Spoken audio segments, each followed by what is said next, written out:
nije jedan od najpoznatijih, nego najpoznatiji. Dobro večer, Šumadjo. Evo u kakvom je stanju srpsko društvo danas. Sportisti vode politiku, kao na primjer ja, a političari vode sport. Ima ih mnogo, ali da nabrojim samo neke.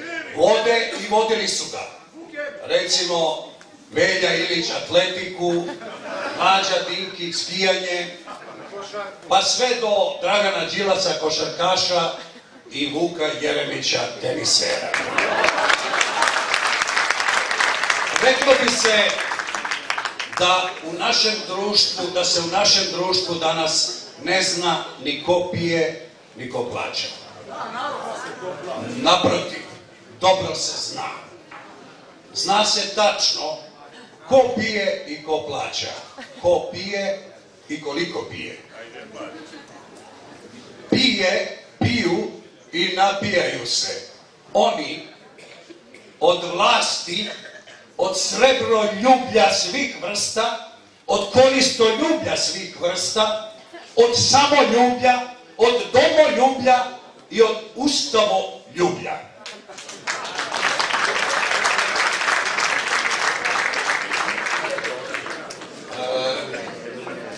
A plaćamo mi svi.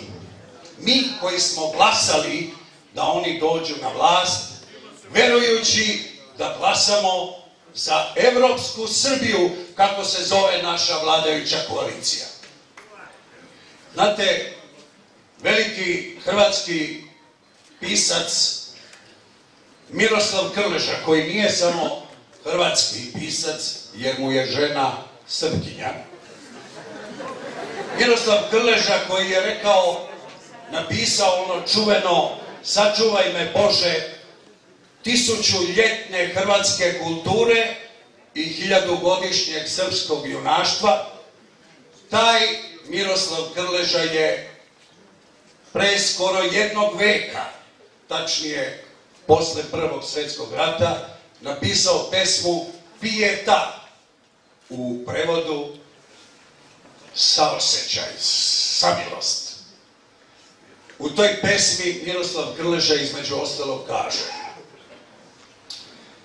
"Pa sve je laž, laž grozna, ni crna, ni bijela. Laž barikada", potenciram ovo, "laž barikada, knjiga, reči, opela. I ničeg nema, ni Boga, ni vraga. O, zašto smo se klali, mati moja draga."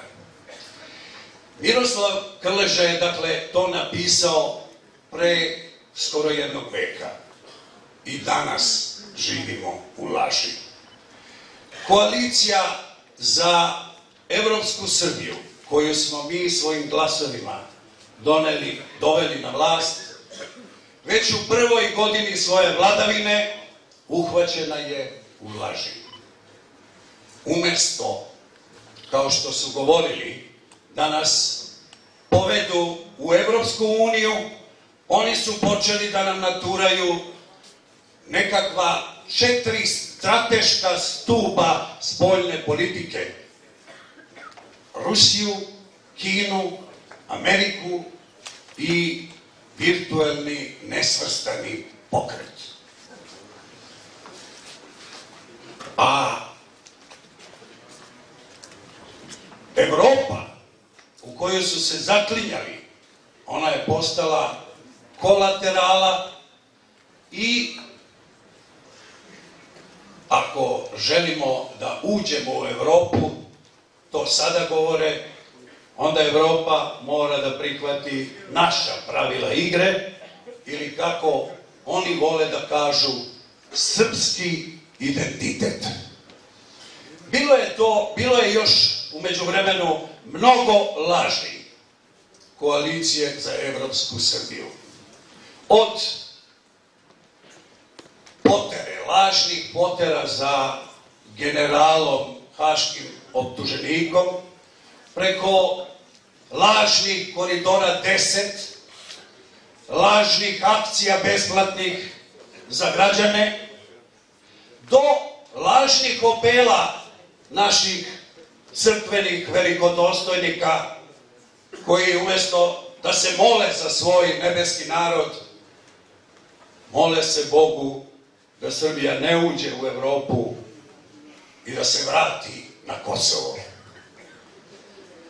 Dragi zemljaci, najveća laž koju je vladajuća koalicija za evropsku Srbiju izrekla je laž barikada na severu Kosova. Ali to nije kraj. Sada je u toku još jedna prevara, a to je posljednji uslov koji treba Srbija da ispuni da bi dobila status kandidata za ulazak u Evropsku uniju, da se pronađe mesto državi Kosovo na međunarodnim skupovima.